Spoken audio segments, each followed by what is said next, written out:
Assalamualaikum warahmatullahi wabarakatuh. Shalom, Om Swastiastu, Namo Buddhaya, dan salam kebajikan. Jadi, perkenalkan kami dari kelompok 9 dengan materi teori dan konsep implementasi coding, yang dimana saya sendiri ada Adrian Hidayat, dan ada teman saya bernama Devina Marcelika Senda, ada Natasha Indriani, ada Johanana, dan ada ST Ali Ardani. Jadi langsung saja. Jadi ini adalah beberapa isi materi yang akan nanti dibahas. Kemudian ada pengantar coding. Nah, sebenarnya yang pertama itu apa itu coding? Coding adalah proses menulis, menguji, dan memperbaiki instruksi-instruksi dalam suatu bahasa pemrograman agar dapat dijalankan oleh komputer. Itu yang pertama. Nah, yang kedua, kenapa coding penting? Nah, mungkin teman-teman bertanya seperti itu ya. Karena coding adalah dasar untuk mengembangkan berbagai macam aplikasi, website, dan perangkat lunak modern. Nah, asal-usulnya ya, semua itu ketika kalian mengetahui istilah dengan 01. Nah, itu semua yang 01. Kemudian yang ketiga adalah prinsip-prinsip dasar coding. Kesederhanaan, ketepatan, dan konsistensi adalah prinsip-prinsip dasar yang diperlukan dalam coding. Jadi kita harus ketepatannya bagaimana, konsistensi kita dalam membuat website atau aplikasi bagaimana, kesederhanaan dalam kodenya itu bagaimana.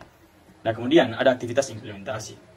Nah, sebelum saya bahas aktivitas implementasi, ada yang perlu saya ungkit sedikit mengenai framework. Nah, jadi tujuan dari pembuatan framework ini adalah supaya ada struktur yang jelas dalam pemrograman, sehingga ada konsistensi membuat program dan memudahkan dalam melakukan pemeliharaan aplikasi yang telah dibuat. Nah, framework itu adalah seperti itu framework PHP seperti itu, teman-teman. Jadi ada beberapa contoh-contoh dan metode-metode yang kerucut mengenai apa itu sebenarnya framework PHP dan gitu, teman-teman. Kemudian aktivitas implementasi. Nah, aktivitas implementasi merupakan sekumpulan aktivitas di mana rancangan perangkat lunak yang telah dibuat pada tahap perencanaan kemudian dikodekan ke dalam bentuk kode program dengan menggunakan bahasa program tertentu agar dapat dijalankan pada komputer, teman-teman. Mungkin itu untuk aktivitas implementasi secara gambaran sederhana, teman-teman. Baik, saya Natasha Indriani dengan ekronim 054 akan melanjutkan materinya, yang mana itu implementasi coding dalam bahasa pemrograman. Nah, dalam implementasi ini ada 3 langkah. Yang pertama, memahami struktur bahasa pemrograman. Nah, pemahaman struktur bahasa pemrograman ini menjadi salah satu kunci dalam pengembangan perangkat lunak. Struktur bahasa pemrograman ini itu merujuk pada aturan sintaksis dan semantik yang mengatur bagaimana kode program ditulis dalam bahasa pemrograman tertentu. Nah, ini tuh sangat penting karena komputer nanti akan menjalankan kode ini sesuai dengan struktur dan aturan yang didefinisikan dalam bahasa pemrograman.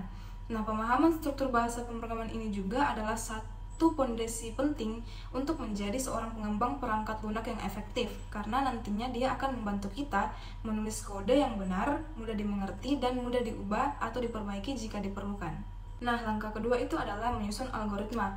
Nah, sebelum itu kita perlu tahu algoritma itu apa sih? Jadi, algoritma itu adalah panduan atau rencana langkah demi langkah yang menjelaskan bagaimana masalah akan dipecahkan atau tugas akan diselesaikan. Nah, menyusun algoritma ini adalah langkah penting dalam proses pengembangan perangkat lunak, karena nantinya itu dia akan membantu kita untuk merencanakan secara sistematis langkah-langkah yang diperlukan untuk mencapai tujuan tertentu. Yang terakhir, langkah ketiga adalah menulis dan menguji kode. Menulis dan menguji kode ini juga merupakan langkah penting dalam proses pengembangan perangkat lunak. Kenapa? Karena setelah kita memiliki algoritma yang baik, langkah berikutnya itu kita perlu menulis dan menguji kode tersebut atau mengimplementasikan algoritma tersebut dalam bentuk kode dan mengujinya dan memastikan bahwa kode itu berfungsi dengan benar dan memiliki kinerja yang baik. Saya akan menjelaskan mengenai pentingnya pemahaman konsep coding.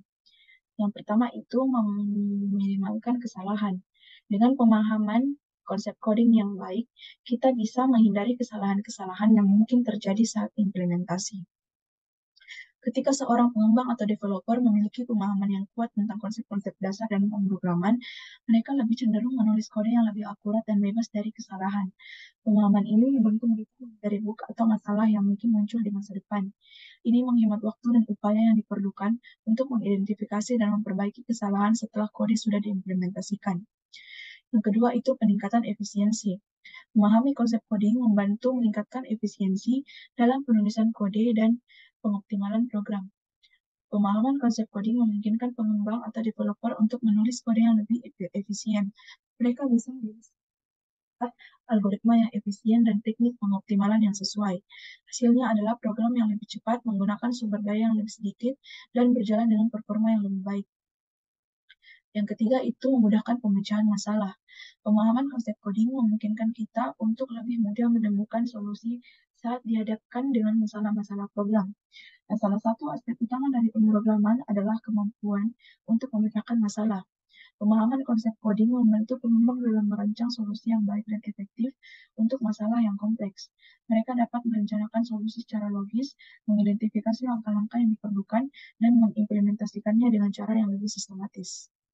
Baik, saya Najwa Hanana dengan NIM H07122146 akan menjelaskan langkah-langkah implementasi coding yang efektif.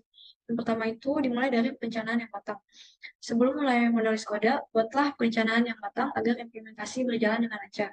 Kemudian yang kedua itu ada pemilihan bahasa pemrograman yang tepat. Pilihlah bahasa pemrograman yang sesuai dengan keperluan dan keahlian untuk memaksimalkan efektivitas implementasi.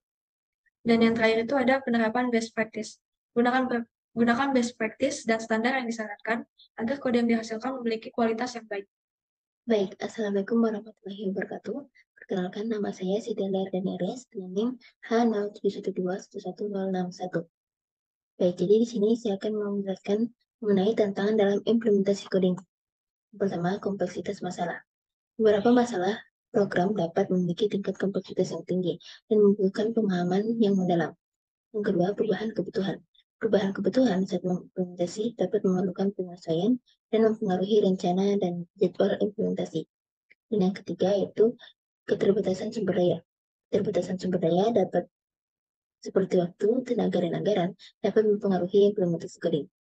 Mungkin itu yang sempat dijelaskan oleh saya serta rekan tim saya yang sempat menjelaskan mengenai teori dan konsep implementasi coding. Jadi teman-teman ketika ingin bertanya silahkan, ada kolom komentar, silahkan ketik di kolom komentar. Kemudian jangan lupa untuk bertanya dari materi apa yang tim kami jelaskan, yaitu teori dan konsep implementasi coding. Sekian teman-teman. Sekian, terima kasih. Assalamualaikum warahmatullahi wabarakatuh.